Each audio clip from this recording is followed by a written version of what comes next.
నెల్లూరు జిల్లా పొదలకూరు మండలం అమ్మవారిపాలెం గ్రామం నుంచి తిరుమల శ్రీవారి దర్శనార్థం 250 మంది భక్తులతో ప్రారంభమైన 11వ సంవత్సరం పాదయాత్ర శుక్రవారం 2వ రోజుకు చేరుకుంది.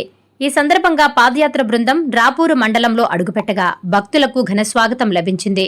పాదయాత్ర విషయం తెలుసుకున్న టీడీపీ రాష్ట్ర SSL organizing secretary Pachigala Ratnaiah Rapur మండలంలో భక్తులను కలిసి వారికి ఆత్మీయ స్వాగతం పలికారు.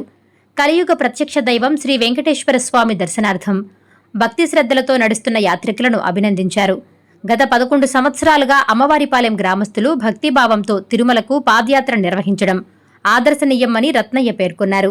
శ్రీవారి కృపాకటాక్షాలు యాత్రలో పాల్గొన్న భక్తులందరిపై అలాగే నియోజకవర్గ ప్రజలపై ఎల్లప్పుడూ ఉండాలని ఆకాంక్షించారు. భక్తులను ఉత్సాహపరుస్తూ పచ్చిగల రత్నయ్య కూడా వారితో కలిసి కొంత దూరం పాదయాత్రలో పాల్గొన్నారు. యాత్రికుల యోగక్షేమాలు అడిగి తెలుసుకుని వారికి అరుదైన మౌలిక వసతులు, త్రాగునీరు, ప్రసాద వితరణ తదితర అంశాలపై ఆరా తీశారు.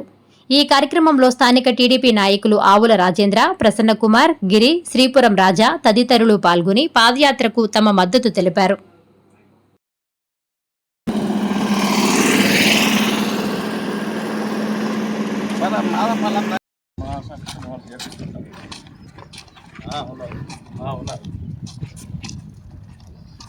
మాట్లాడిస్తా అంటే మా కాన్స్టిట్యూన్సీ అయితే చేస్తారన్నమాట.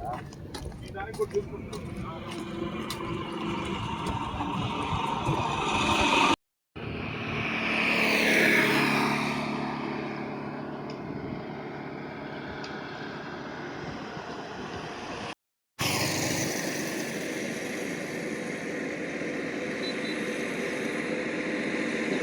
రానా